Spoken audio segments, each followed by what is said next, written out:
Ahasuerus, lounging amid silk cushions and the scent of myrrh, glanced up. His gaze softened at the sight of his queen.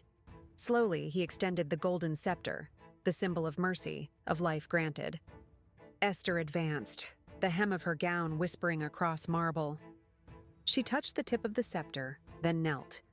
Here she is in that breathless instant, grace and terror intertwined, the fate of her people hanging on a single gesture. The king spoke, voice rich with curiosity and affection. "What is it, Queen Esther? What is your request? Even to half the kingdom it shall be granted." Esther rose, voice steady despite the storm inside. "If it please the king, let the king and Haman come today to the banquet that I have prepared for him."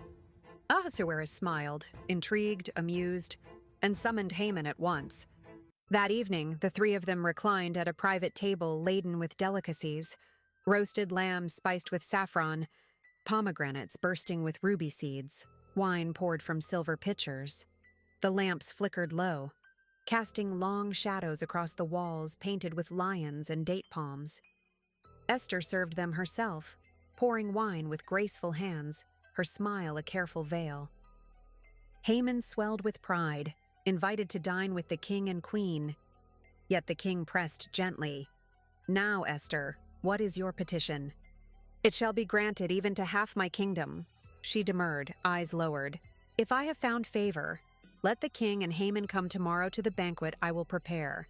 Then I will answer." Haman left the palace that night with a full heart and a lighter step until he passed the king's gate. There stood Mordecai, still refusing to bow, still upright as a cedar. Rage boiled up fresh in Haman's chest.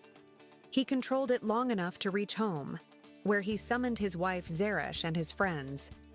He boasted of his wealth, his sons, his promotion, and yet, "This avails me nothing so long as I see Mordecai the Jew sitting at the king's gate." Zeresh and the advisors spoke poison sweetly. "Let a gallows 50 cubits high be built. Tomorrow ask the king to hang Mordecai on it. Then go merrily to the banquet." Haman approved. The workmen labored through the night under torchlight, raising the towering scaffold, tall enough to be seen across Susa, a monument to vengeance. Here looms the instrument of Haman's fury, dark against the stars. But that same night, in the royal bedchamber, sleep fled from Ahasuerus. Restless, he called for the book of memorable deeds, the royal chronicles. Servants unrolled the scrolls by lamplight as the king listened. And there it was, the record of how Mordecai had uncovered Bigthana and Teresh.